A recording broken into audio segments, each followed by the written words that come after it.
ഹൃദയമാറ്റ ശസ്ത്രക്രിയയ്ക്ക് സർക്കാർ മേഖലയിൽ ആദ്യം സാക്ഷ്യം വഹിച്ച കോട്ടയം മെഡിക്കൽ കോളേജിന് ദുരന്ത വാർത്തയാണ് ഇന്നലെ ഉണ്ടായത്. സർക്കാർ ആശുപത്രിയിൽ ആദ്യ ഹൃദയമാറ്റ ശസ്ത്രക്രിയയ്ക്ക് വിധേയനായ പത്തനംതിട്ട ചിറ്റൂർ സ്വദേശി പൊടിമോന് മരണത്തിന് കീഴടങ്ങേണ്ടി വന്നു. കഴിഞ്ഞ മാസം 16-ാം തീയതിയാണ് കോട്ടയം മെഡിക്കൽ കോളേജിൽ തന്നെ ചികിത്സയിലായിരുന്ന 47-കാരനായ പൊടിമോൻ ഹൃദയം മാറ്റിവെക്കൽ ശസ്ത്രക്രിയയ്ക്ക് വിധേയനായത്.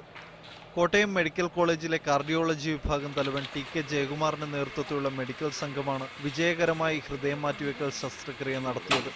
തുടർന്ന് അത്യാഹിത വിഭാഗത്തിൽ ചികിത്സ നേടി പോന്നിരുന്ന പൊടിമോന്റെ ശരീരം ആദ്യഘട്ടത്തിൽ മരുന്നുകളോട് അനുകൂലമായി പ്രതികരിച്ചിരുന്നു.